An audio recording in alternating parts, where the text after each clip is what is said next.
Welcome back to the Record Low Rollers podcast thing on YouTube. I'm Tyler, I'm Kyle. and this is episode 3. Wait, 3? Am I crazy, or is this 4? This is 4. Oh my gosh, 4. 4 big ones, 4 weeks of doing this. Last time was Bards. Yeah. Our first spellcasting class, another, in the episodes for players rather than for DMs. And this time around, we're doing spells as a thematic,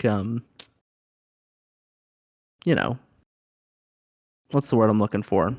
Through line? I guess. Thematic through line. We're going to be talking about spells and spell casting. And we'll sort of dip into our favorite spells. What is a spell? Prepared versus spells known, spellcasters. Some of our favorite characters who have been spellcasters. Just basically, we're going to take a good look at Chapter 10 of the Player's Handbook. And we're going to spend some time talking about it. Yeah, but we're not going to leaf through every spell because that would be hellacious. I know that Davy Chappy on YouTube has done a whole talking about every spell that every class has thing, and more power to him. But no, this is not going to be that. No, it's fun to watch when Davy Chappy does it, but I don't think it would be terribly enthralling for an hour-long podcast to go through each spell of every level for every class. I don't feel like, rather I do feel like it requires a lot more editing to get all the spells up on the screen. Yeah, absolutely. We're still strictly an audio medium. That might change in the future, but right now we're just an audio group. Exactly.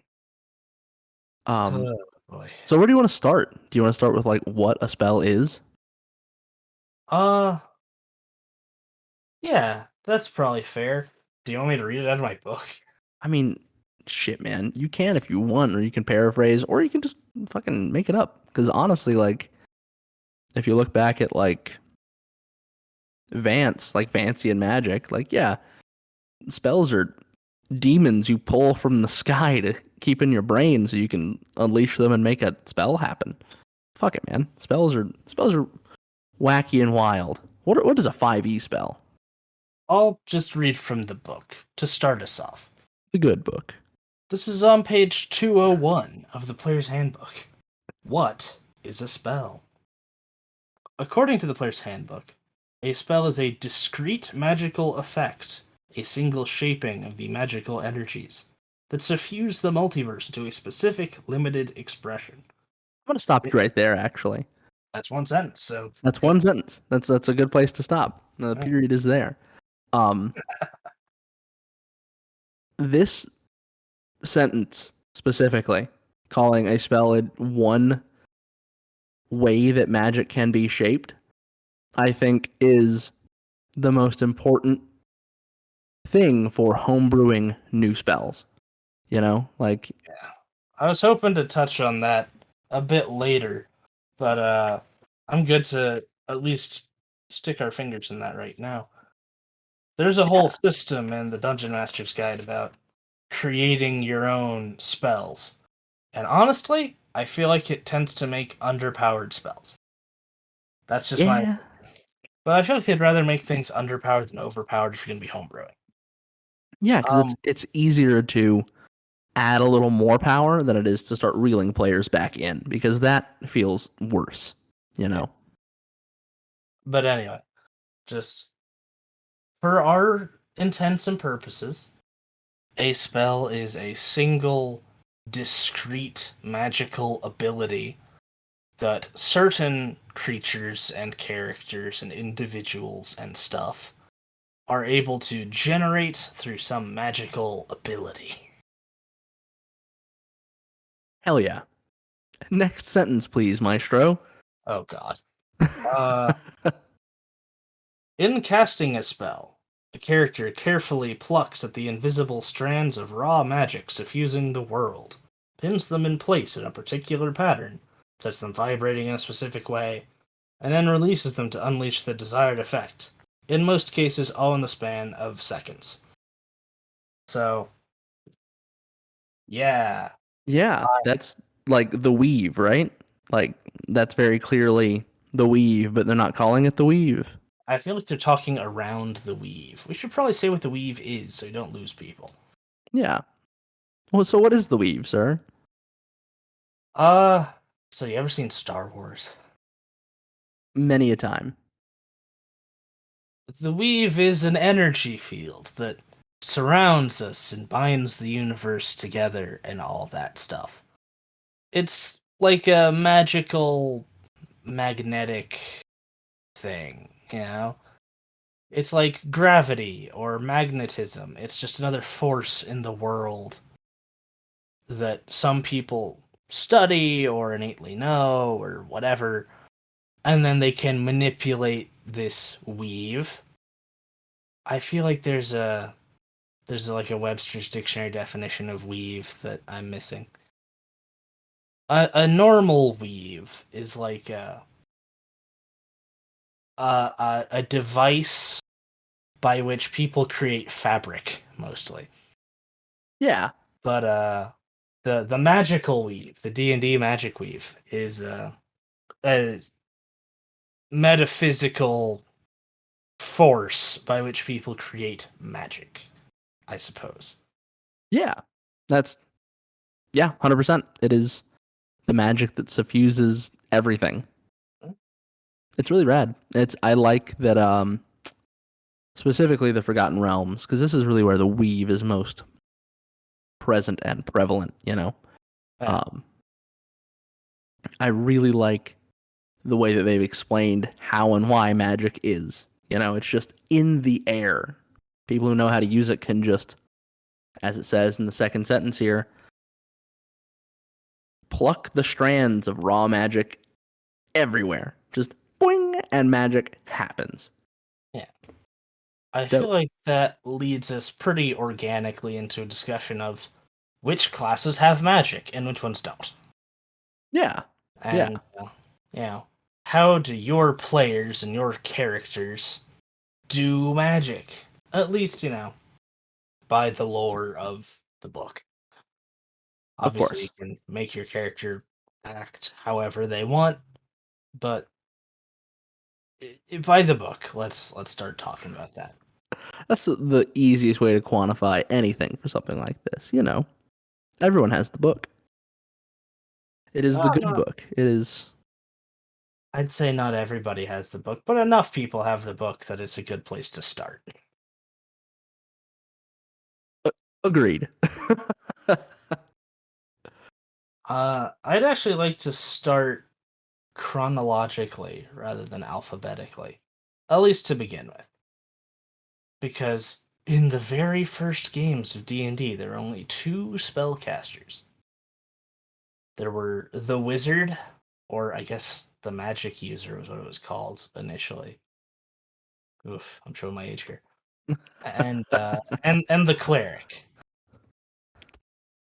And that sort of set the tone for magical people for the rest of Dungeons and Dragons tenure, I suppose. I would agree for sure.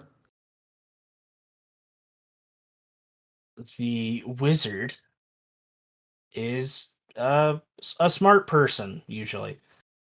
They require high intelligence to use magic because they study magic in the same way that like a scientist would study Earth's natural forces. The wizard studies magic, and they write it all down in a book, and they can replicate the results of their essentially magical experiments in the form of spells. And a lot of that initially was just like, I'm gonna shoot fire out of my hands, but like, they're also good at other things. Nowadays, I would reckon that wizards at a certain level are capable of doing anything that anyone else in a party could do aside from like heal. Yeah, yeah, I would agree with that. I think that's sort of the only restriction on them, really. Agreed. Agreed. And I think that's part of why we'll get into it. Yeah. In contrast to the wizard, who can't heal, originally the cleric could basically only heal. They could harness the magical energies that surrounded them and, you know, pump it into the life of the things around them and cure wounds and raise the dead in like a nice way. Not like a necromancery way. Not animating corpses, but returning the dead from life. Returning the, you know, Yeah. returning the dead to life. Yeah. Nowadays, that's not so much the case, but back in the day, and that's an impression that still lingers, and especially new players and people who only have sort of a passing knowledge, people who've never been clerics. It's like, oh, cleric, you mean healer. It's like, well, they can do that, but obviously, as time has worn on, the quote unquote definitions of these classes have broadened significantly. Oh yeah, a whole lot. When we come around to talking about characters of classes that we have enjoyed playing, um I know that cleric is where my ideas are going to fall for sure. My ideas are going to fall on the most recent casting class, the warlock, but we'll get to that. So yeah, wizards are arcane as opposed to clerics who are divine. And I was that like a clear distinction? That used to Like, be a very hard rule back in the day. Uh, on page 205 of the Player's Handbook for 5th edition, they do have like a little blurb about the weave of magic, and they talk about arcane and divine spellcasting. The idea being arcane spellcasters just through their own individual power affect magic. Whereas divine magic comes from, well, for clerics, it comes from a god. Other casters with divine casting are paladins who have their relationship with like needing a god is sort of a hot button issue these days, I'd say. agreed for sure. But in general, paladins have been seen as sort of like holy divine people. Also druids and rangers who have a more like naturalistic kind of relationship with magic. So, yeah, I'd say those four classes have a pretty hard grip on divine magic, whereas arcane magic was wizards, and there's also like bards and sorcerers and warlocks, and like eldritch knight fighters and arcane trickster rogues, and a And lot of recently, stuff. artificers. And artificers. Who doesn't love artificers? A lot of people, which really bums me out. I I can understand some people saying that they don't belong in their campaign or whatever. Yeah. I can understand why people would say that. And I certainly understand some of the stuff that people do. Or like, oh, such and such class doesn't belong in my campaign. I see this with monks a lot. Me too, which is really frustrating. It's like, oh, they're too, I don't know, they're too whatever, they're too exotic, I guess. Yeah. Yeah, people say that and they're like, I just want white people in my game. That's what they're saying. Which Yeah, kind is of, and really frustrating and kind of gross. I feel like it also demonstrates certain lack of creativity to like. I mean, a monk is just a guy who hits things and is fast. If you Yeah. really break it down, so like, whatever. I feel like people are quick to be like, "Oh, you want to play a monk? Oh, you want to be like an anime protagonist?" And I have issues with that. To But be entirely fair, you and I both know people who have played monks to do specifically that. I've been that. I played a Sun Soul monk who was essentially just dwarf Goku, but anyway. Brother Bill? Yeah, Brother Bill was great. yeah. He was also arthritic, which made it a little bit more He, interesting. he was he was an aged man. He was very old, very wise dwarf that shot lasers out of his hands. It's a common theme you keep coming back around to, actually. Really? Your current dwarf, Durin, is that but druid. Oh, dang, you're right. I hadn't even noticed. Old dwarf, laser hands. I I'm gonna have to start thinking about some stuff now. Gosh, this is really rattling me. Anyway, we're getting off topic. That's true. So, Well, kind of. so back in the day, arcane and divine spellcasting used to be two very distinctive things. I would compare it a little bit, not all the way. I won't go all the way there, but I will compare it to psionics in older editions. There used to be this force called psionics that were very Kind of esoteric. yeah, the word esoteric is very apt, I think. Yeah, it's sort of like, oh, well, it does supernatural things without being magic. And it was basically the force was sort of the general idea. It's like brain powers. Yeah, it's like brain magic, but it specifically is not magic. It's like, yeah, you can do telepathy and you can quicken your healing and you can make yourself faster and all sorts of stuff. And you can replicate some spell like effects, but also like a counter spell would not work on a brain blast. Yeah, and I feel like that's where I get heartburn over it. Just I feel like 5th edition has gone a long way towards like used to divine and arcane spells were very separate.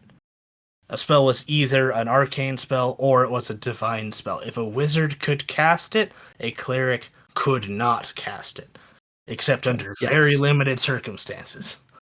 Yeah. So, but nowadays that hard line is gone so fuzzy that it may as well not be there.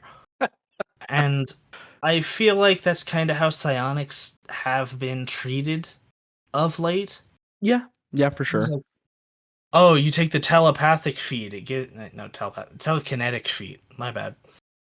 And it's like, oh yeah, you get access to telekinetic powers. That's a psionic thing. You learn the spell Mage Hand. But for you, it's invisible. For you, it's invisible, and you can like force push with it. And I was like, okay, that's fun. I mean, that's pretty rad. That's I'm pretty good. rad. I'm not opposed to it. I certainly think it's, you know, the grand unifying theory of supernatural powers. But I'm getting way off topic. We're here to talk about spells. We can do a whole episode about psionics, and I think that we should. That'll be later. But it is important to bring it up here because, you know, it is another magic system in D&D that is, in prior editions, disparate from magic. Don't call it a magic system. The Dark Sun truthers will come after us. Shit. Gonna come after us with bone axes. I was on Reddit the other day. God, I feel like Why? admitting that. Well, sometimes they have good stuff, and sometimes they just devolve into angry people who complain about things. And this was a little bit of the former and a little bit of the latter. As someone posted on the D&D subreddit, well, one of the D&D subreddits, talking about so if 5th edition were to do a psionic thing, up to and including a psion class, what would it do? Ooh, that's a And really big question. because it's like a lot of that sort of territory has been claimed by, you know, in the most recent book, Tasha's Cauldron of Everything. Well, I can't call it the most recent book. The most recent large book. Yeah. They sort of touched on psionic powers. And it was basically just like, so you're a sorcerer, but sometimes you do brain things. Or you're a fighter, but you know telekinesis. Or you're a rogue who can turn invisible. And it's like, okay. So Gotta say though, those three subclasses are all pretty rad. I mean, they're cool. I'm not saying they're not cool. Just, I That's feel real like, estate that the Scion would normally be covering with subclasses yeah, that I now feel, has gone to fighter, rogue, and sorcerer, respectively. yeah, I feel like 5th edition has no interest in making a new Scion class.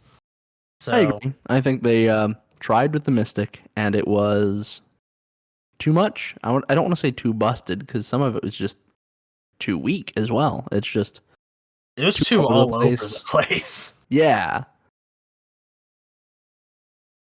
Yeah, I don't foresee a Scion class coming unless they go really left field and do pull out a Dark Sun book or something like that. Because I thought we were going to get psionics in the Eberron book, and instead we got Artificer, which I think is more important to the setting. I Um, agree. yeah, yeah, I think psionics are going to go the way of the buffalo if we ever see a, not if we ever, because we will eventually see a 6th edition. I don't think it's coming back because it's been so divisive this time. I feel like psionics is probably going to be relegated to subclasses for this foreseeable future. Yeah, I know especially in that 5e. Jeremy Crawford, talked about when they were doing hype for Tasha's Cauldron of Everything. Mhm. They were like, yeah, we've sort of touched on psionic themes before, like with the Great Old One Warlock in the Player's Handbook, which we'll get to eventually. But it's like, yeah, I mean, they touched on psionic themes, but I don't think anyone was like, oh, yes, this is the Scion from 3rd edition. It'll be so fun. Uh, it's just like, oh, yeah, this is a caster who can speak telepathically. Okay. Do some brain magic, Yeah. magic that affects brains specifically. So I think that's the way they're going to handle psionics, but I feel like we've gotten way off topic. Hey, that's okay, man. That's what people listen to podcasts for. Listen to people talk about things that they get sidetracked on. You know, I suppose. this is still spell adjacent. I think spell adjacent is the most important thing. Exactly. Speaking of spell adjacent, I didn't know that having any hostile creature within 5 feet, which is to say adjacent to you, Yeah. would denote a disadvantage on an attack at range. I thought it was just the thing that you were attacking. I have Me, undervalued the crossbow expert and gunner feats because me, I'm bad at reading rules. I just, I don't want to say that's not a rule that anyone uses because that's obviously not true. But so last week we were playing in our Curse of Strahd game, and I play my sparkle-handed dwarf, who you pointed out is very similar to a previous dwarf I played.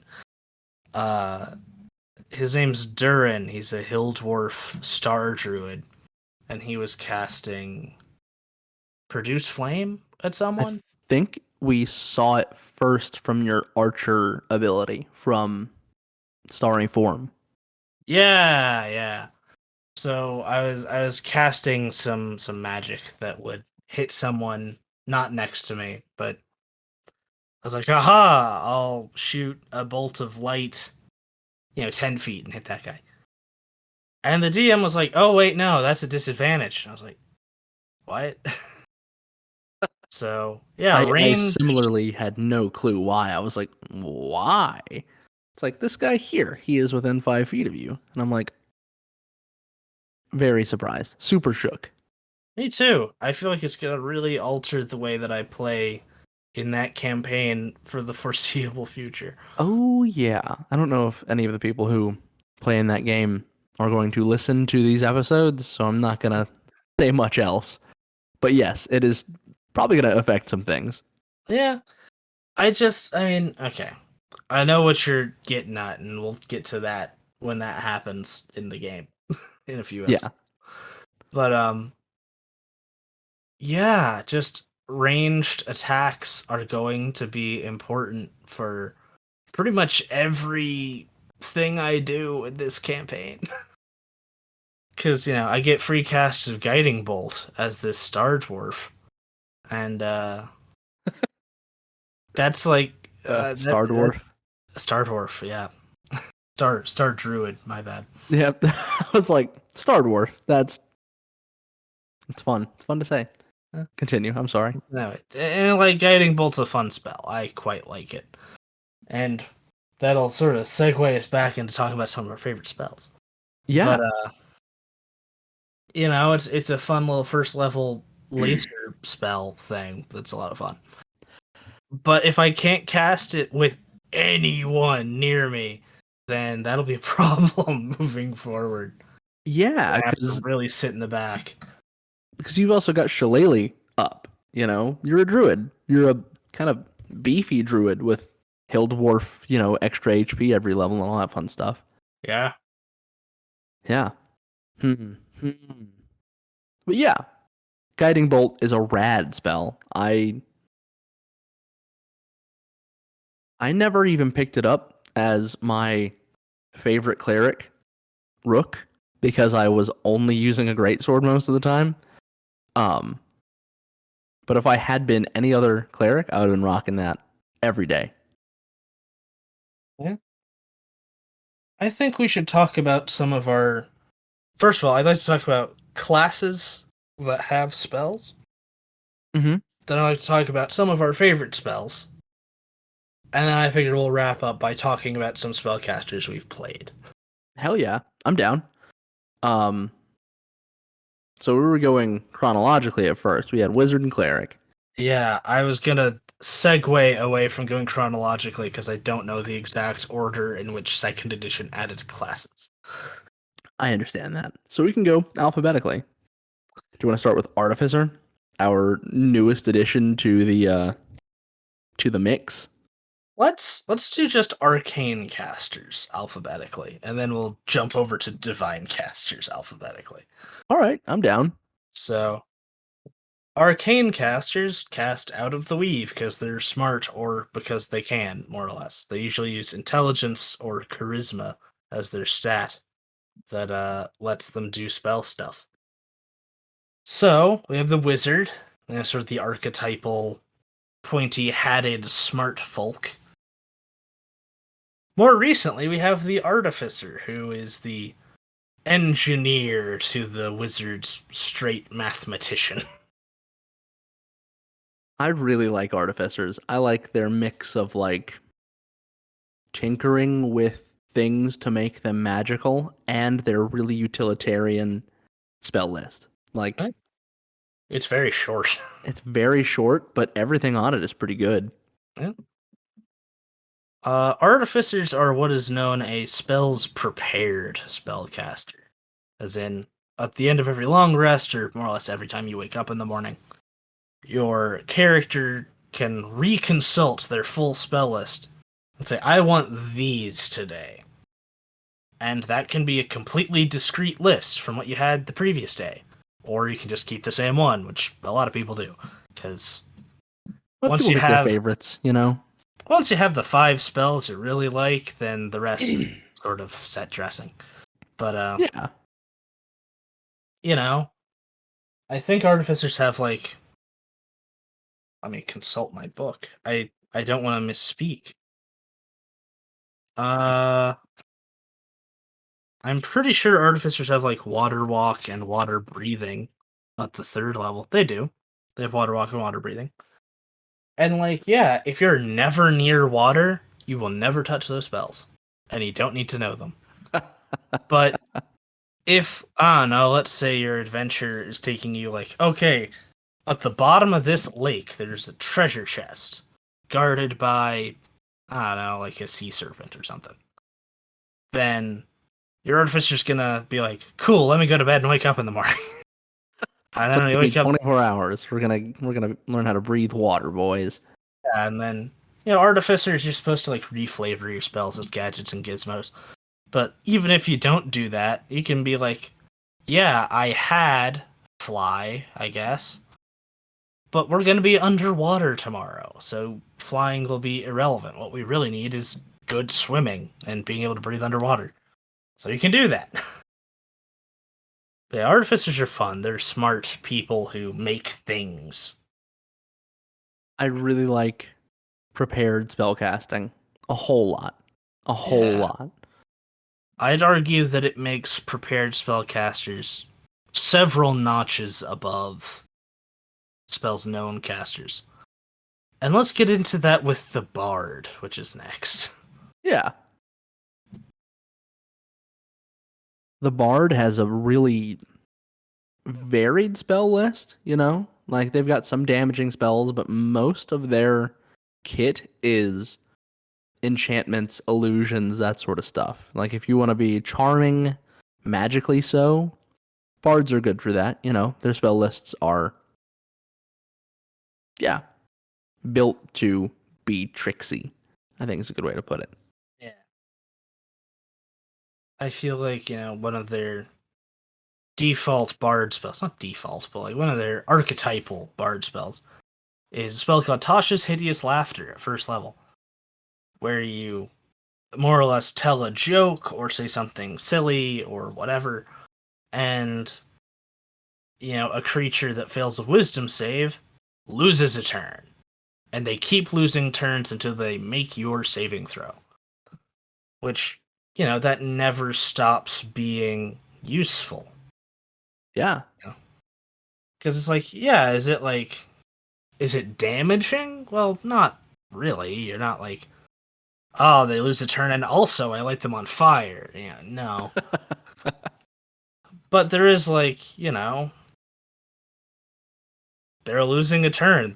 They become ineffective. I think they fall prone, so your fighter can get up and start kicking them in the ribs.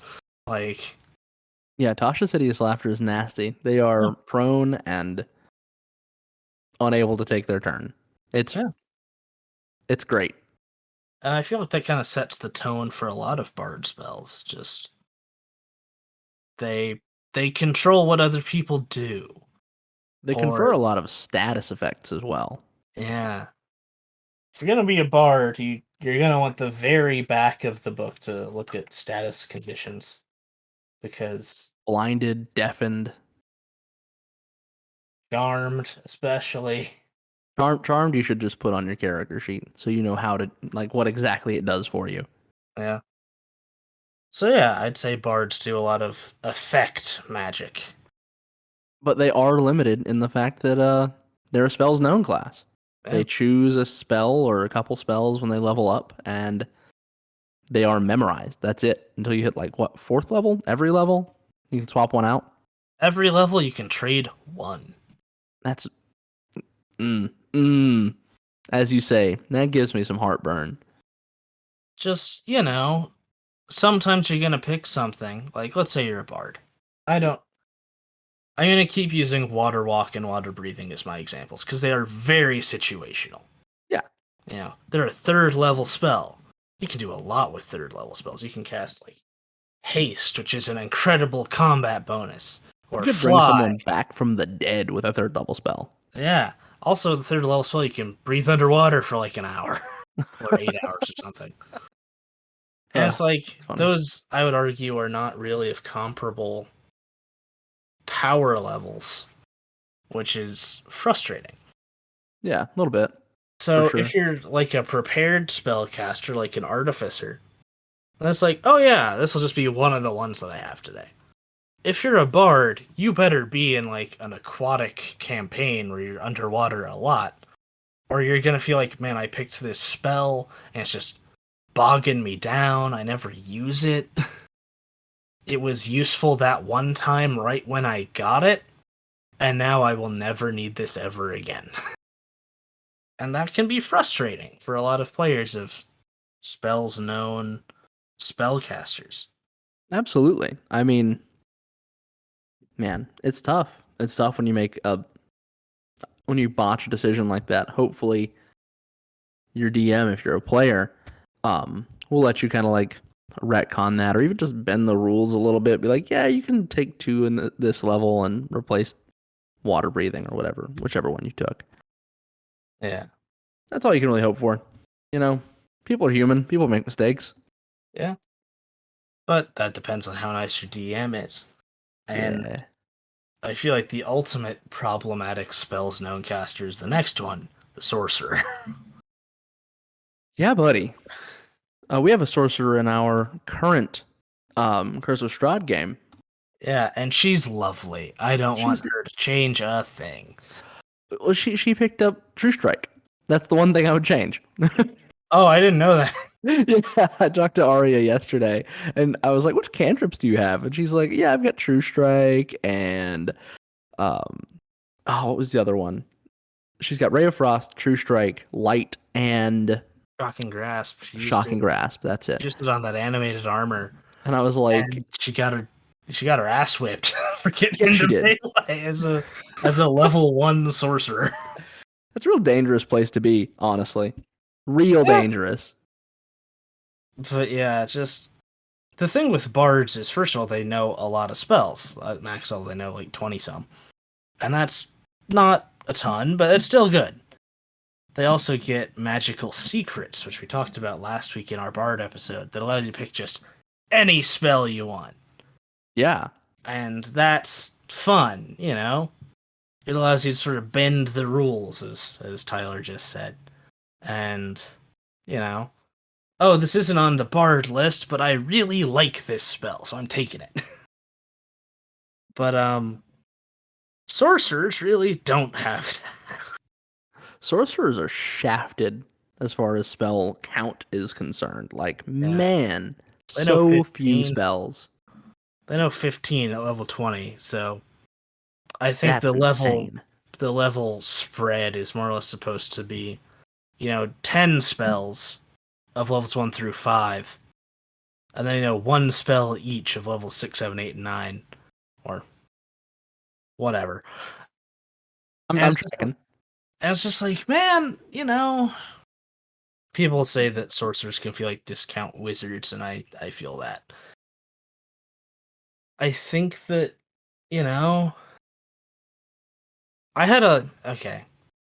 for a very long time, I had a lot of heartburn about sorcerers. I could not make myself care about sorcerers.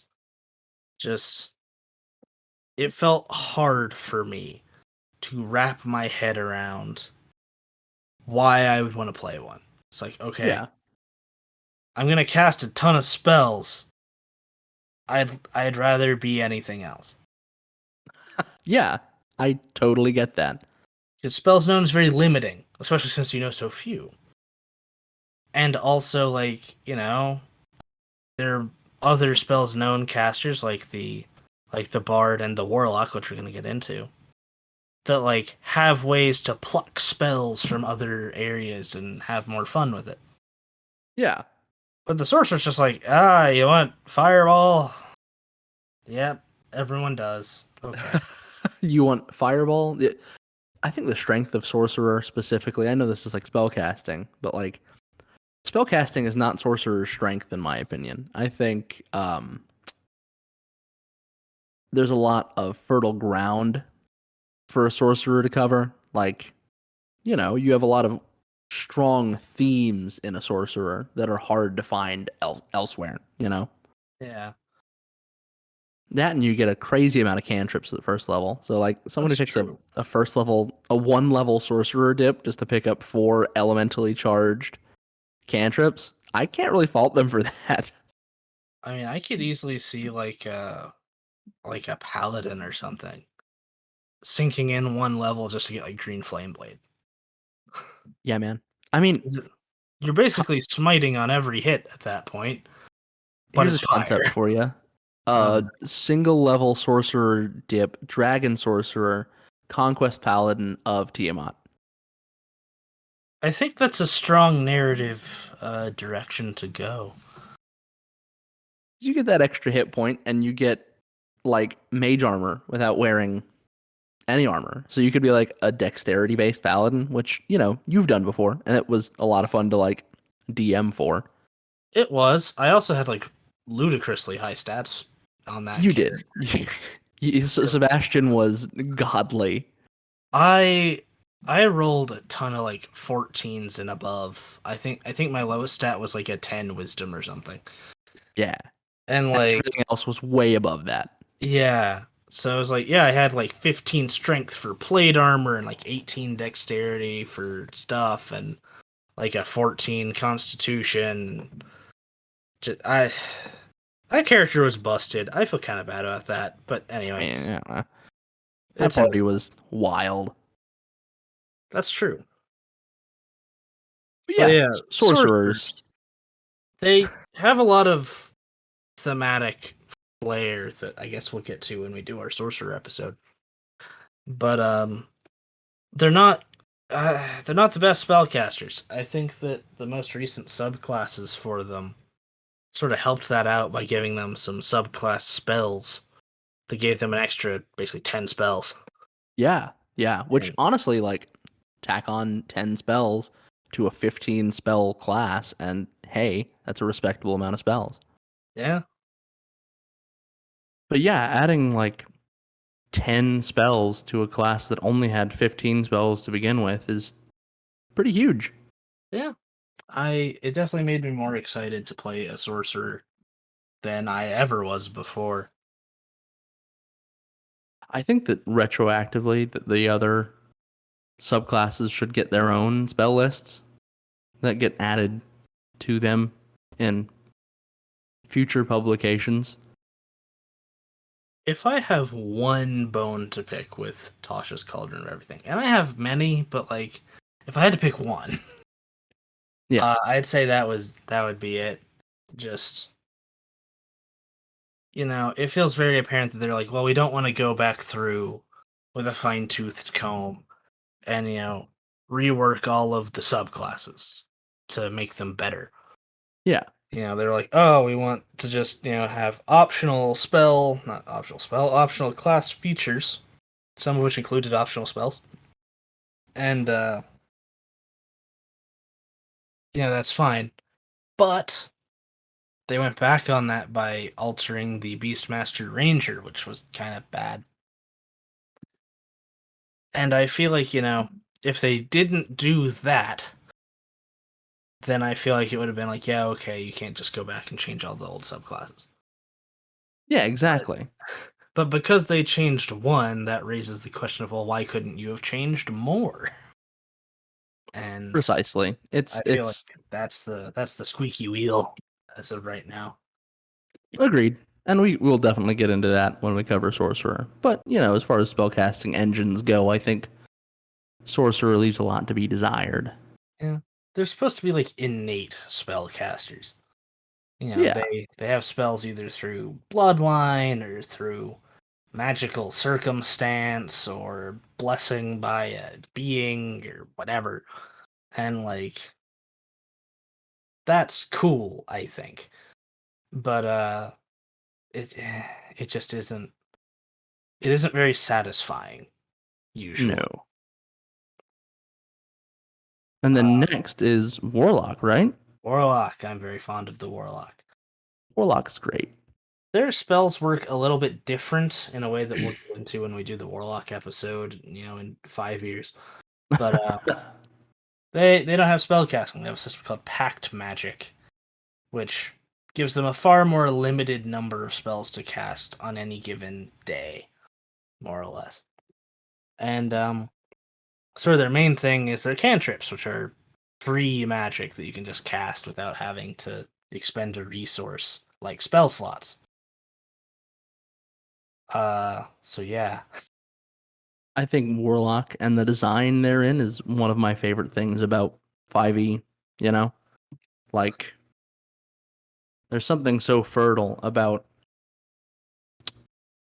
you know, dealing with otherworldly beings, gaining magic as a result. And then, the way the magic works mechanically is really nice. I like the invocation system that they have to get extra spells. I like their signature cantrip, the Eldritch Blast. It's Yeah. so good. Um, It's but definitely on my list of favorite spells that I'll talk about here in a minute. yeah, but the way that they get their spell slots back and how limited their spell slots are just through the whole game, like all the way up through even high tier, they have so few spell slots. Yeah. The way that Pact Magic works is one of my favorite mechanical conceits for sure. I do like the idea of a short rest spellcaster, one that doesn't need to take a whole night off to perform, more or less. Yeah. I also think that invocations, giving them more magic, or even just improving the magic they already have, makes them a very customizable sort of thing. That sort of like, I don't want to say it becomes homebrew. That's not what I mean. But like, you can really make every warlock your own. Yeah. Yeah. Each warlock is not going to have the same spread of invocations. Yeah. And yeah, you can probably be like, oh, I'm the sword one that takes all the sword stuff. And it's like, yeah, probably, sure, whatever. I just want to be real good at Eldritch Blast. Yeah, okay. But like, Honestly, those invocations are great. The ones that make the Eldritch Blast just behave differently. Those are great. I like the pushing and pulling. But Yeah, exactly. yeah. But yeah, they're also spells known, but they can kind of wiggle around that by being, I have all these extra magic abilities that my class gives me. Yeah, yeah. Their subclasses are fraught with magic stuff. Yeah. I really appreciate it. Yeah, me too. I've Oh, really and enjoyed seeing you play warlocks, and I really have enjoyed playing a warlock. I'd say that my favorite character I've ever played has been a warlock, and I'll talk about him later. Gotcha. And that moves us on to divine casters, right? Yeah. Well, I'd also like to touch on wizards again. They have the most spells of any caster. Oh, easy. They Like, have they have potentially every wizard spell, yeah, depending on how readily available their DM makes. Spell scrolls, places where they can copy spells from, and the gold and necessary material requirements. yeah, yeah. They sort of exist in a weird middle ground between spells known and spells prepared. Because you pick spells off the list to put in your book, and then you prepare spells out of your book. They have like limited spells, but like it's a whole thing. We'll get much more in the weeds on this when we do our wizard episode. But The thing is, I really like the spellbook mechanic. I wish every class was able to, you know, corral a bunch of spells that they really like into a thing that they can prepare from every day. I think that would be. It's not necessarily the most interesting way to do every spell casting class, but I do really like it. if I could only pick one class to also have it, I'd be Bard, I think. Just I feel like the idea of a character who roams the world and they have all these magical talents and they're like, yeah, I'm just gonna pick up a little bit of this and that as I go along. I think that'd be a lot of fun. And I think that fits sort of a bard, as sort of like a wandering sort of magic man, you know? Yeah, yeah, I 100% agree. I think bards should have a spell book, if if not everyone. Like if I had to pick one other person, it'd probably be bard as well, or depending on your pact boon for a warlock. If you're pact to the tome, you should just straight up get a spell book. You know. I kind of feel the same way, but like we could go down that rabbit hole for hours, I think. um. So that does Spellbooks are bring us. very good. That makes wizards extremely potent. Yeah, exactly. Like without a spell book, a wizard is just like a nerdy sorcerer. But with a spell book, a sorcerer is just a limited wizard. Yeah. You know. But that does, I think, bring us to divine casters now. Yeah. You got clerics who we've talked about. Their spells prepared off of their whole list. And a lot of I their spells focus on like healing, but also like holy damage. I really love the cleric list. I wish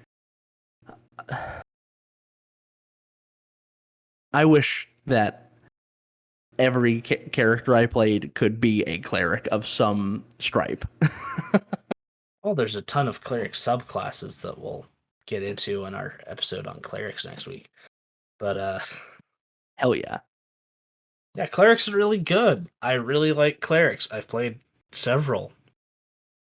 But I have yeah, DMPC'd a couple clerics, and then I have full fledged played a cleric from levels 1 to 5 with 2 levels of fighter subclass. But we'll talk about that character near yeah. the end.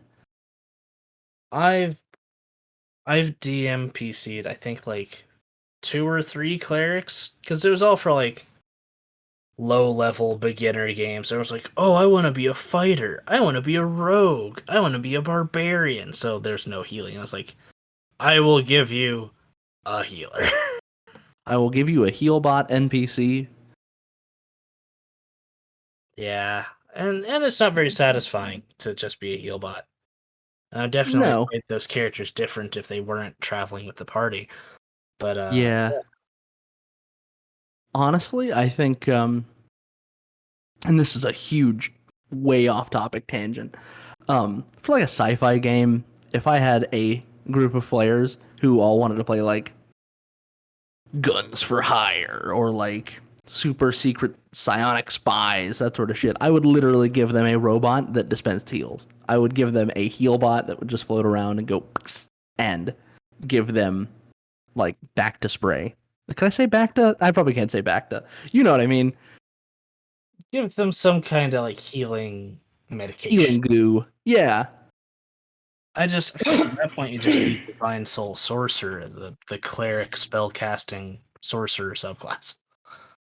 Ooh, buddy. That's gotta say, that subclass of sorcerer is one of the strongest of the sorcerers because it has access to a bunch of crazy ass cleric spells.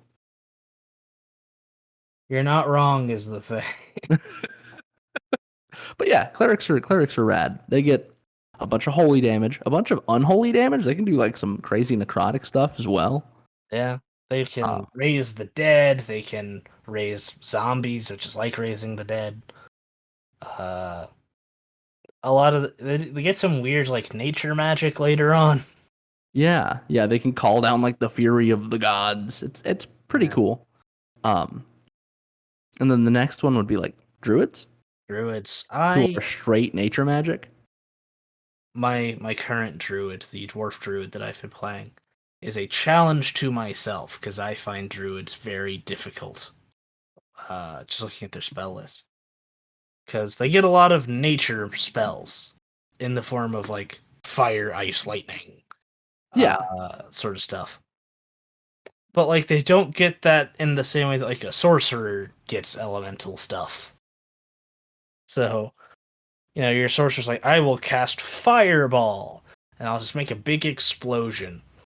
Whereas druid's like, I'll cast flaming sphere. It's a small wheel of fire that I roll around the battlefield and it hits things.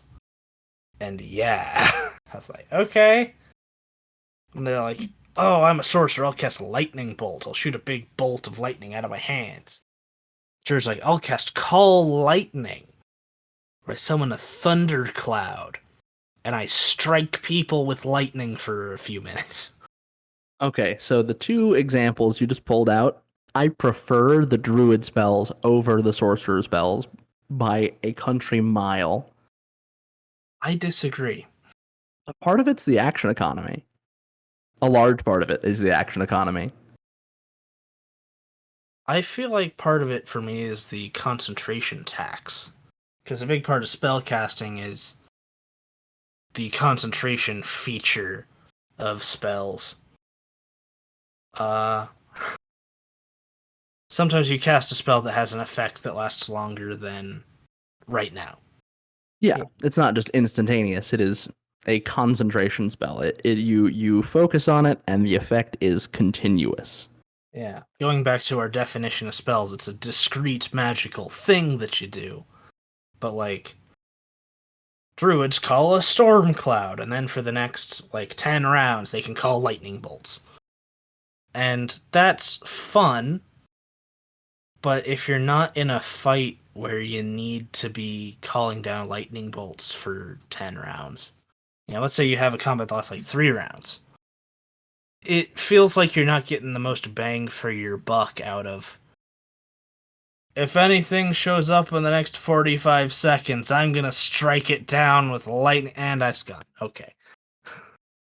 So, Call Lightning is third level. Okay. It so lasts for 10 minutes. oh, it lasts for 10 minutes. It lasts for 10 minutes, which, same deal. It is concentration, but like honestly, no fight is going to last for 10 minutes, If it lasts for 10 in-game minutes, it's going to last like a month out of game. Yeah, that's so long. That's very crunchy. I can't imagine. But man, like, so in your example of a sorcerer versus a druid, right? So the sorcerer goes, boom, here's 8d6 lightning damage, right? Sure. That's an action. Unless they quicken something else with their thing, which they can, looking at their actions, a sorcerer could, like, lightning lure and lightning bolt in a turn, right? Sure. And that is a spell slot gone. So they're going to run through their materials pretty quickly. Versus a druid who has like Shillelagh up, they're going to call lightning on a baddie, right? And they're also going to strike them with their Shillelagh, and they're not burning through as many spell slots as quickly, or they're going to, hit them with what was the other one? I said Flaming Sphere. Flaming Sphere, which coincidentally is one of my favorite second level spells, but we'll get into favorite spells like once we finish these guys. Yeah, you can pair your concentration spells with non-concentration stuff that druids can do, because like you can wild shape into a dire wolf and continue to strike things with lightning. I agree that that's cool, but just I feel like the issue with the druid spell list, and part of the reason I'm challenging myself by playing a druid, is their spells prepared. So at the beginning of the day, you have to be like, what am I going to use? And then throughout the day, you have to think, well, how do I most effectively use this stuff that I have? Gotcha. And I feel like that's very difficult for me sometimes. To be like, man, I would love it if I could cast, X, Y, or Z, but I can only pick one. And, I mean, compared to the sorcerer, I know we're compared to the sorcerer a lot. It's like the sorcerer can be like, oh, the enemies are lined up. Bam! I hit all of them for all of this. Lightning bolt time. Gotcha. Okay. Whereas the druid has to be like, well, it's now the best time to use the third level spell. What if I need it later for my healing? Because druids also have to be kind of good at healing usually. And, there's a lot more, let's call it resource management, that makes it sort of hard for me to wrap my head around it. Okay. I am tracking. That all reads to me. I got you. Yeah. I got you. But yeah, druids are divine, and they are prepared spellcasters, and they have a weird spell list, like Kyle was saying. Very weird spell list. Wrath of nature kind of thing. Yeah, it's not just elemental damage. It's very much like nature-y shit. I think druids might have the second longest spell list in the game after wizards. Now that's a big step down, but I think they have the second longest list. And you don't have a spell book to keep your blinders on to sort of narrow it down. You have to sort of be like, I know 70 spells and I can prepare like 20 today. That's rough. That's a rough place to be for sure. I have a druid in a campaign I'm running, and they routinely run into that problem of like, I don't think I'm gonna need this, but what if we really do? Yeah. It's tough to not have the right tool for the job, but when you're a player, you really gotta improvise sometimes. Yeah. So who's next? Paladins. Oh, paladins are so good. Paladins are half-casters. They don't know the upper echelon of spells. And they don't have cantrips either, so they have a very limited pool of magic to pick from. And most of the time, is going to be smite slots. Yeah, I don't love that, but yeah, that's just Yeah. the honest truth of it.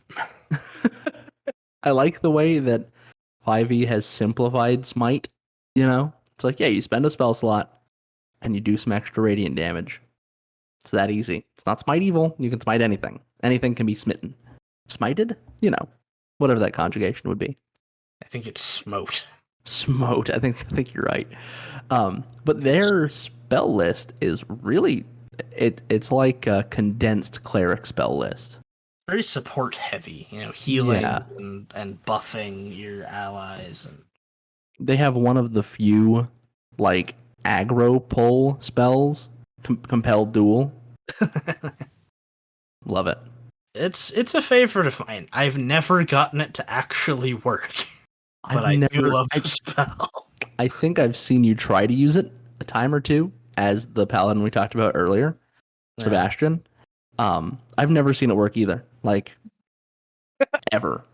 He's that was a very defense oriented paladin. He was designed to like pull focus while He was a everyone redemption paladin. he was Redemption Paladin, so he would cast Compelled Duel and then Sanctuary.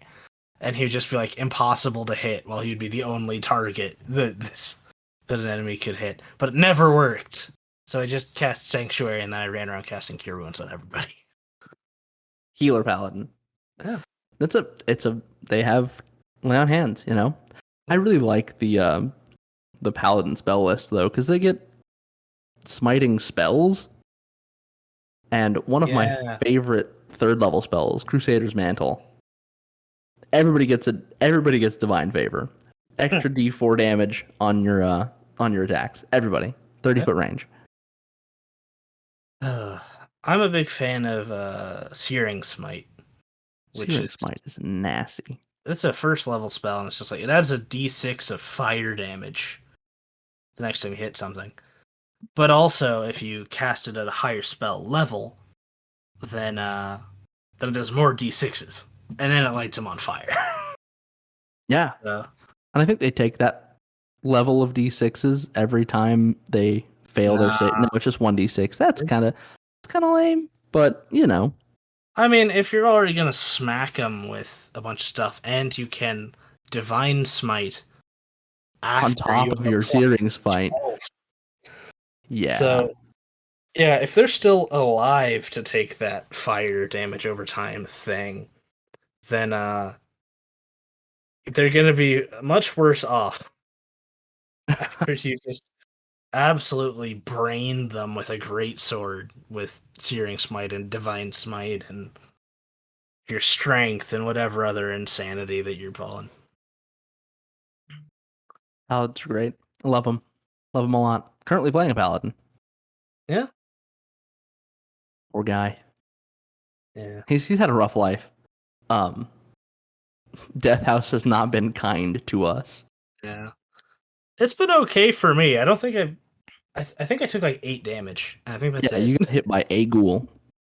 Oh, I got hit by a ghoul twice, so I got Oh, down to gotcha. HP. And then we short rested and I felt better, so yeah. But yeah, paladins are cool. I'm excited to talk about them down the road. They're one of my favorite classes. Like, they might be my favorite class, but they're at least in the top 3. And that leads us to Ranger. Another one of my favorites, but not for this reason. They're Their spells are not the best. they're half casters like the Paladin, but their Mhm. spells known, which has its issues. That we've basically been talking about the whole time. Spells known as, I don't want to say it's garbage. I don't want to say it's trash, you know? I agree, but I feel like if there were any class that best fits, like, I should be able to prepare for anything depending on where I am. I feel like that's the Ranger's whole niche, you know? Yeah, agreed. However, you're mostly just gonna cast Hunter's Mark and call it a day. Hunter's Mark and maybe Cure Wounds. Just Rangers get access to a lot of really interesting and a lot of really fun spells that are, in the same way that the Paladin gets smite spells to upgrade their weapon attacks. Ranger spells are mostly like, I'm gonna make my bow do something super cool. I'm gonna reenact that scene from 300 where the arrows blot out the sun or whatever. But like, Yeah, man. it's all concentration all the way down, and with half caster spell slots, you're not gonna be able to cast a whole ton of these, and all your best ones are Hunter's Mark, and you should really just stick to that. Yeah, man. Hunter's Mark has kind of a monopoly on the I almost said wizard on the ranger spell slot. It's an issue. Yeah, because like, why concentrate on anything else when you can just pump a bunch of extra d6 into somebody? I mean, Cora's ranger from the last game we were in, she spent a lot of spell slots on stuff like spike growth. She spent spell slots on healing spirit in like the last couple fights. Yeah. Lots of cure wounds because again, I was playing as a cleric who mainly used a greatsword. Yeah. Um, yeah, like there are some cool things that rangers can do, but generally speaking, I don't know. They are hunter's mark machines. I mean, the thing with rangers is that they exist to do single target damage mostly. Yeah. They just point at someone, say, "Hey, you over there," and then beat them in the head with something. And Yeah.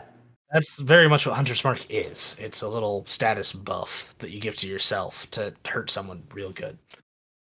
And it makes it difficult to justify ever wanting to play anything else ever again, as far as spells go. There are some subclasses I think that do a good job of like mitigating that. Like Yeah. Cora at the time was playing the Unearthed Arcana Fey Wanderer, so she would put her D6 psychic damage on somebody with her first attack, and then not worry about Hunter's Mark for her second attack because they're usually dead after a D8 and a D6 and her like +4 damage modifier and a second D8 and another 4. It's like, yeah, this person is dead for sure. That's fair. So I do she'd spend spell intend slots on other fun stuff. I do intend to in the future play a ranger who probably won't use Hunter's Mark a whole lot. She's gonna be a monster slayer in Xanathar's Guide. That's like, Yeah, man, that's oh, Slayer's Eye. That's Slayer's Prey is just like, that's what it yeah. is. As a bonus action, you point at someone and say, "Hey, you," and your next attack or your first attack every round until it dies does an extra d6, and it's like, wow, that's like Hunter's Mark, but it doesn't hit on the second attack. Which I could see you stacking up Hunter's Mark with that ability to do like Mondo damage, you Yeah, I know? mean, if we fight like a boss, then yeah, but like you said, if I'm gonna shoot my weapon for a D10 because I have a D10 weapon, Mm-hmm.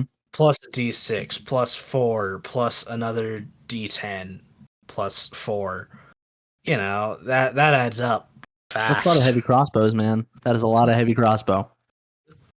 But anyway, so yeah, that's rangers. They are spells known, and that's a problem. But they also get hunter's marks, and you should probably just use that. Yeah, I would say that some would also call that a problem. It is a blessing and a curse, I suppose. But that does do it for all of our like mainline spellcasters. You know, there are some like subclasses that offer spells, but we'll cover those when we cover the classes, right? Yeah, it's fighters and rogues. They can pick Fighters and rogues some. or blood hunters. Hmm? We'll Hmm? get to blood hunters when we get to blood hunters. Sounds like you're like, we'll get to that motherfucker. We'll get to blood hunters. I just, I like the blood hunter, but they're not Wizards of the Coast official, and I know that wigs some people out. So I don't want to like. I really wish it didn't, but I understand why it does. Yeah. You know, some people have a bone to pick with Matt Mercer, and I'll never understand it. Yeah. I mean, I'd love it if it got published officially, but like, I don't think it ever will. You don't think so? uh, Do you think it's too Exandrian? I think there's that. I think you also hit like copyright issues because they published the Blood Hunter through a third party group. So they'd have to like wiggle out of that contract and then get into another contract and then make another book and it'd just be a whole thing. Wait, what? Yeah, the Tal'Dorei guide that they put out years ago That didn't have is, Blood Hunter in it, did it? you are correct, it does not. But when they published the Blood Hunter on DM's Guild, they published it through the same company. Oh shit! Oh man, Yeah. that's rough. That's So rough. so therein lies the rub. It's a whole legal conundrum, which are my specialty. I was gonna say, But like, that's you know about legal conundrums. That makes sense. yeah, I took an IP law class last summer, and that was a lot of fun. But anyway, Should I have been able to say back to back there?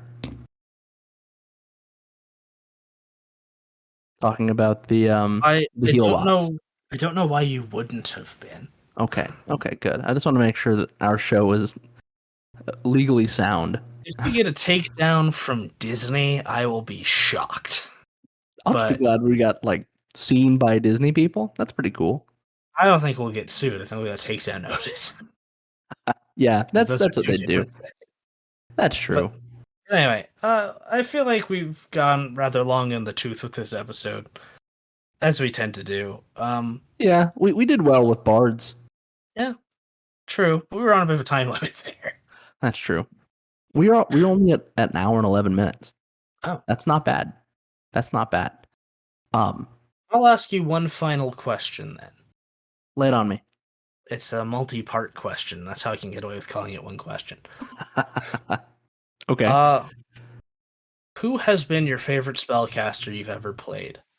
And what spells did you use, whether with that character or another character, that you really enjoyed? Ooh, shit. Okay. Put a conjunction in the middle so it stays one question. Put a fucking furthermore right in there. Yeah, Semicolon. I loved playing Rook. I played a Zariel blooded Tiefling war cleric of Asmodeus for like 5 straight levels of cleric and then 2 levels of fighter so I could get better with a greatsword, right?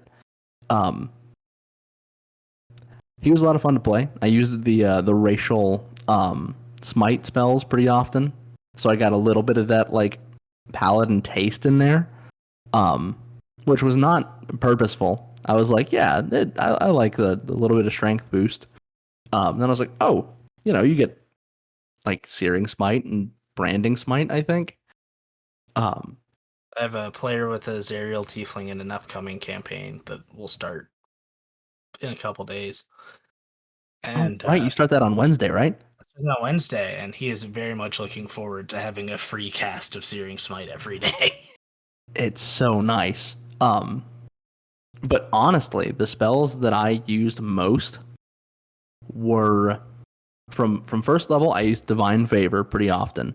That extra D4, so 2d6 plus 1d4 plus 5, was nasty. I was like Goblin Cleaver. It was bad. We talked about goblins like hell 2 weeks ago. Yeah. They have like 7 hit points. I couldn't not kill them. If I hit them, they died. So the first encounter in Lost Mines of Phandelver was just the Rook show. If I could get to a goblin, it was over. Yeah. And then for second level, spiritual weapon.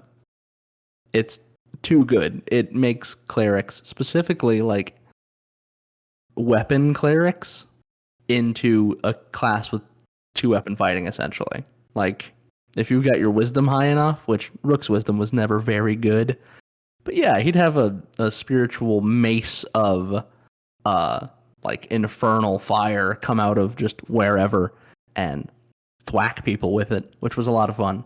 And then at the final like tier of Rook spellcasting, I liked Spirit Shroud a lot. Just wreath yourself in a divine or necrotic or cold energies, which I never did cold because, why would I? Yeah. I mean, cold damage is thematic. It's all like, oh, it's ghostly, but Yeah, it definitely reads, but when necrotic is possible, and like I cast Spirit Guardians a couple times, and Rook was lawful evil, so he'd summon like a swarm of like miniaturized spine devils, essentially. Gross. Um, yeah, right.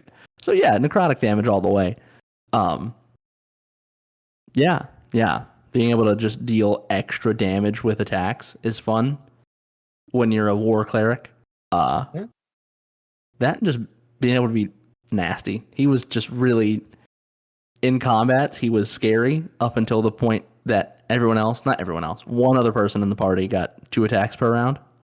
So when Yeah. the ranger was able to go pow pow every round and get just that much more damage, that's when Korra started to like really out damage and out. I don't want to say outperform because that's not like what it's about, but Yeah. you know she started being much more of a killing machine than Rook was in tier 1. That's when I picked up fighter levels, and I was like, yeah, I'm gonna learn how to like sustain better and Yeah. lay out more attacks. I think that's fair. And if that campaign had continued, I think I would have only gone like 2 more levels of cleric ever, gotten up to like 4th level spells, and then gone the rest fighter. It's understandable, I think. It was actually really cool. Sarah in the last session revealed in like an explosion of flame when because she had melded together Lost Mines of Phandelver and Dragon by Spire Peak. Yeah. So in that last fight with Cryovane, she had these moving blocks of ice as like layer actions. She had closed off the rest of the party behind this wall of ice with like a bunch of kobolds. And then Rook was alone with a dragon. Like she had leveled it up because we were level 7. So it was like an adult white dragon. It was not a young white dragon. It was an adult white dragon. And they went toe to toe for like 3 rounds before Rook went down because he drank the potion of invulnerability from earlier in the adventure. He was taking half damage from everything. He took 2 full cold breath blasts to the face and stayed up because of like fighter levels and the tough feat. Yeah, man, he was a lot of fun to play. Sarah ended up revealing that he was like chosen as of Asmodeus when he went down to 0 hit points. I came back up with my full 84 after we had our Heroes Feast and dealt like extra fire damage on attacks and all sorts of fun stuff. It was a blast. And that was like the end of the campaign. And Sarah revealed to me like at the end of the session, like, yeah, I'm really excited for you guys to see Rook in like a couple years when we play Descent into Avernus, because that's gonna be fun for you guys. Or rather, it's gonna be fun for me. It's gonna be really bad for you guys because Rook is scary. Yikes. I hope you're ready to deal with my ghosts, man. I have already built a character for that campaign who I don't say I've built the anti-Rook, but I very much built someone who is designed to clean up his messes. And I am excited for that. So I'll pose to you the same question, and then we'll close it out. Sounds good. Who's been your favorite spellcaster and your favorite spells of like however many spells that they could cast, however many spell levels? I mean to say. I say that my favorite spellcaster and maybe my favorite character. I don't know if I'd say my favorite character, but maybe my favorite character I've ever played was also a tiefling. They're so good. Who doesn't love They're tieflings? really Like good, honestly, I was a standard flavor tiefling. Warlock of the Great Old One. Um, his name was Kairos Hope, and he was not very good at most stuff. I disagree. Okay. Up until that point, for what it's worth, I'd say a lot of our campaigns are basically just, monster mashing extravaganzas for the most part. I won't say they didn't have a story, but most of the story was like, oh no, some guy needs you to go mash the monsters over there, so go do that. Yeah, And for sure. and For sure. I really built Kairos up as a more social, sort of talky person. Uh, I didn't take any of the Great Old One spells, which I feel kind of sad about because I quite like some of them now that I have a bit more experience under my belt. But he was a warlock. He was a warlock. I think we got up to level 11, 12. I think so. I think things sputtered out like right after we hit level 12 because it was like, yeah, we had just gone to this new continent that you guys knew nothing about and that I had not prepared enough or even really set up properly. There was like a plot thread there. Yeah. But anyway, um, so as a warlock, I took Eldritch Blast because it's good, and I shot force beams out of my staff, and that was fun. Uh, I had the pushing invocation, so I could, would, and did play croquet with the bad guys, just knocking them into stuff and knocking them past the paladin who could smite them and all that fun stuff. Uh, Sometimes I do honestly forget that that is not part of Eldritch Blast because it was so essential to how I played that character. I didn't know that. I Yeah. did not know that. First level, I quite like Hex. I mean, I feel like that's kind of a cop out answer, especially Hunter's Mark, but for magic. It I has mean, a Hex d6 does other damage. cool stuff. You know, it doesn't just add to damage. You can also make people bad at things, you know? Hunter's Mark gives you advantage on tracking whoever you mark. Hex allows you to mark someone, do extra damage to them. And they have, like, you pick a stat, and whenever they make skill checks using that stat, they have disadvantage, and I think that's a lot of fun. Pro tip, if you're ever doing that as a warlock, make it strength so that your big beefy fighters can grapple them with greater ease. Strength or dexterity, either one. I would, if you're fighting a spellcaster, fighting another spellcaster, um, make it their casting stat. Because if they're Ooh, going to cast counterspell or dispel magic, that is technically an ability check using that ability. And having disadvantage on your counterspell would be tragic, honestly. that's some high level like Strahd killer shit Yeah, right that's there. big brain plays here. 100%. I also like Hellish Rebuke, but I got that as a tiefling. It's reaction fire damage, but whatever. Reaction spells are so useful because reactions are so underused, you know? There's only like 6 of them, and they're Yeah. all really good. At the second level, I liked Hold Person. Hmm. It just stops people from moving and gives all your melee characters advantage to hit them, which is pretty nasty. Super Uh, nasty. a third level, I did have counterspell, but I used fly more often because flying is fun. Flying is so rad, you know? Yeah. I think Uh, f- honorable mention before we get too far ahead. Disguise self. You used that spell all the time, but it was oh from an yeah, invocation, so you could just do it at will. yeah, yeah. That was my favorite thing to use as him. He was kind of the worst. He was a tricky motherfucker. I really He enjoyed would him.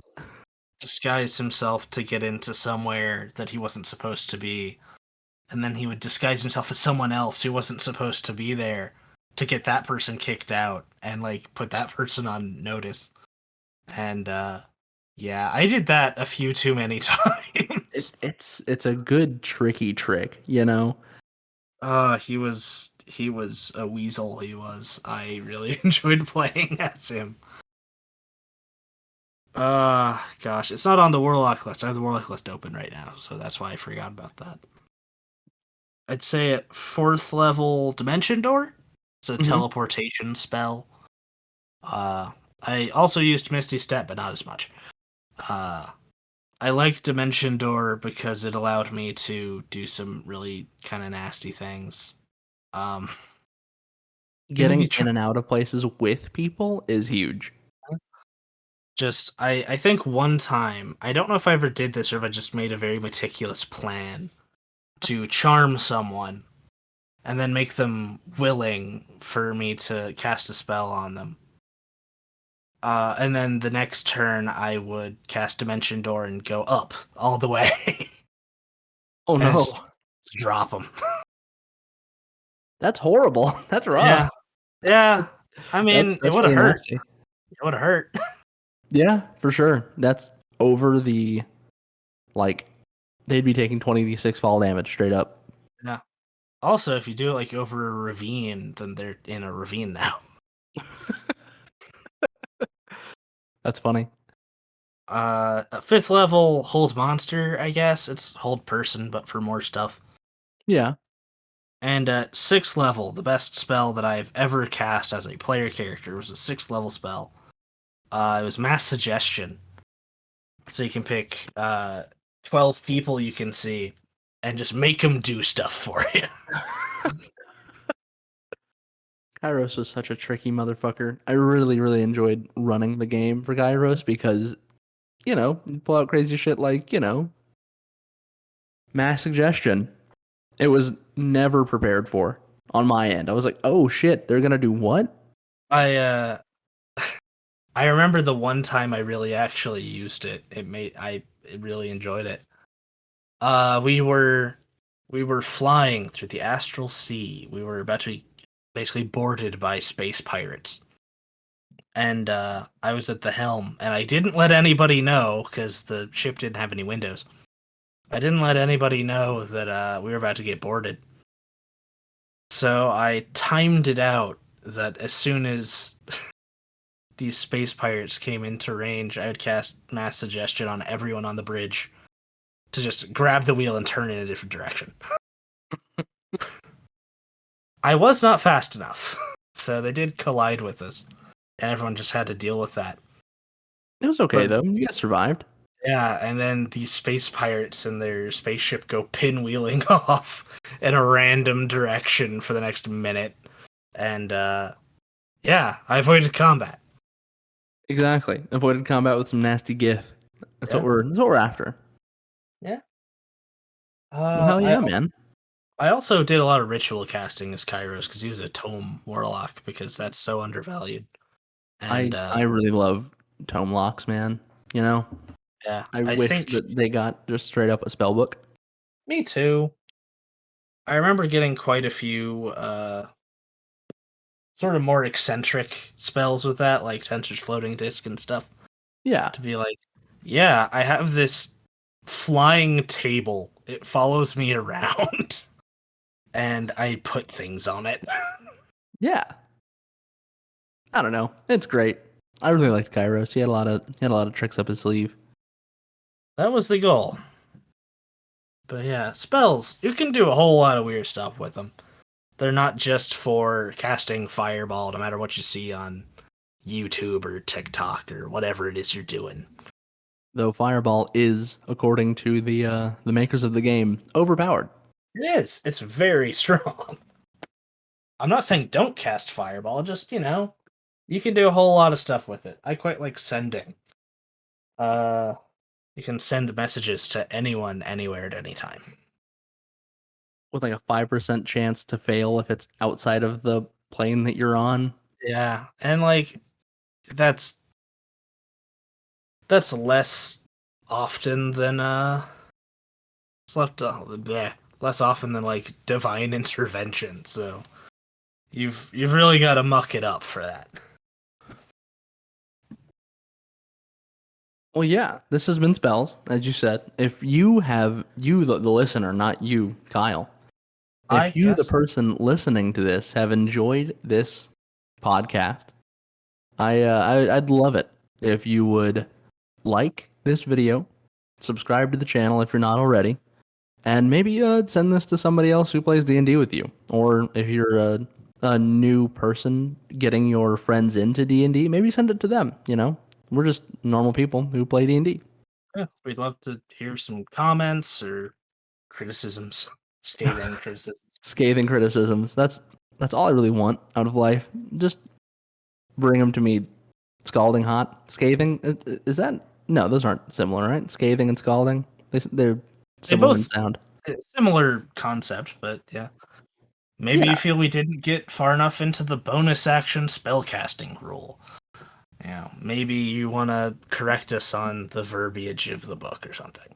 Yeah, Maybe you just want bring to me take a job. corrections. Bring me corrections. Oh, God. Well, I have been Tyler. I've been Kyle. We'll see you here next time when we go over clerics. Clerics, yeah. Holy Solies. They have the most subclasses of any class, so that will obviously be a short episode that won't go way over. No, that'll be a lightning round. Like, oh yeah, for sure. Light cleric, zap stuff. Life cleric, heal things. Yeah, no. Well, hell Hopefully yeah, it'll be a man. little more next time. I'm looking forward to it. Actually, I love clerics. Me too. All right, we'll see you here in a week.